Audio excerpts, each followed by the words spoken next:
Now, in this debate, we're going to sift through the evidence to see if we can determine the origin of Muhammad's revelations.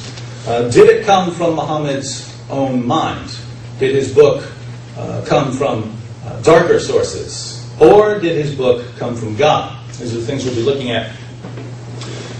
Now, in many ways, Islam looks like a religion that came from the mind of a caravan trader in 7th century Arabia. Let me explain what I mean here. Muslims believe that the message of Islam came down from heaven, but we can find all of the building blocks of the religion in the teachings and practices of the people around Mecca during the time of Muhammad. There was Jewish monotheism right there in Arabia. There was the Talmud, all kinds of stories right there in Arabia. There were various teachings about Jesus and Mary that certain cults believed in. Things like Jesus speaking at birth, Jesus giving life to clay birds, Mary giving birth under a palm tree. Now, no historian on the planet believes that these narratives are authentic, but we know that various cults in Arabia were teaching these things, and they ended up in the Quran.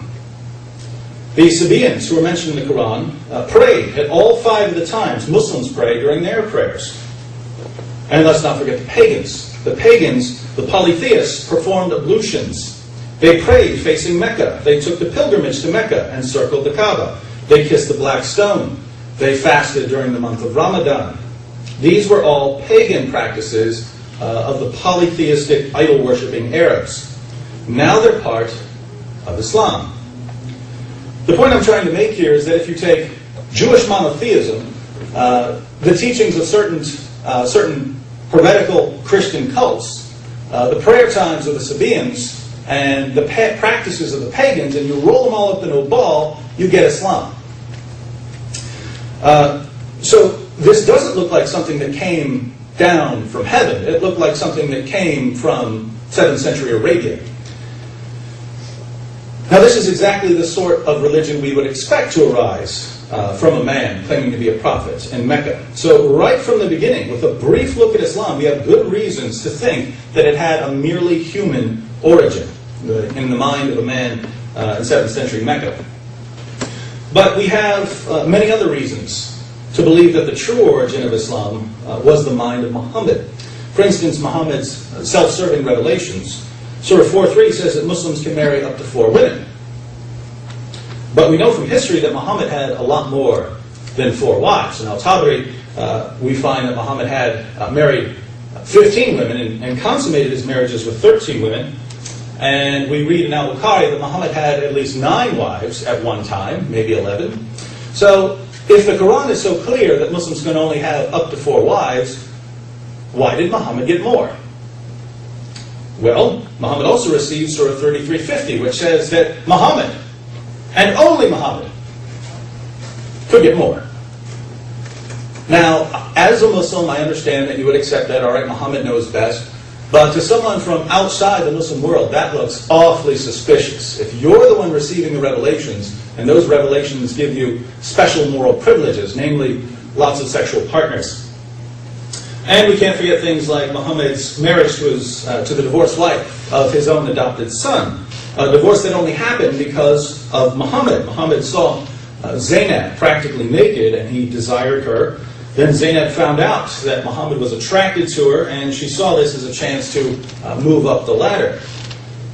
Now, this sort of marriage wasn't allowed at the time, but Muhammad began receiving revelations justifying the entire ordeal. Here again, if you're a Muslim, you'd be inclined to say, well, God just wanted Muhammad to have this woman. So, the marriage broke up, married the wife of his own adopted son. What's the problem? But here again, to someone coming from outside the Muslim perspective, that looks awfully suspicious. That looks awfully suspicious. And there are some other aspects of Muhammad's teachings that seem all too human.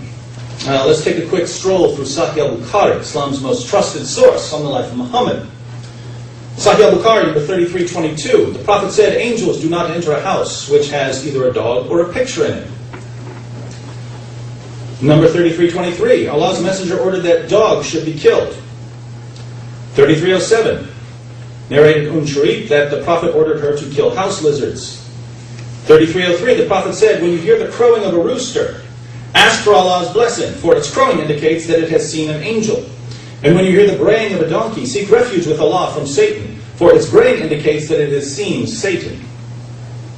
Number 3295, the Prophet said, if any one of you rouses from sleep and performs the ablution, he should wash his nose by putting water in it and then blowing it out thrice, because Satan has stayed in the upper part of his nose all night.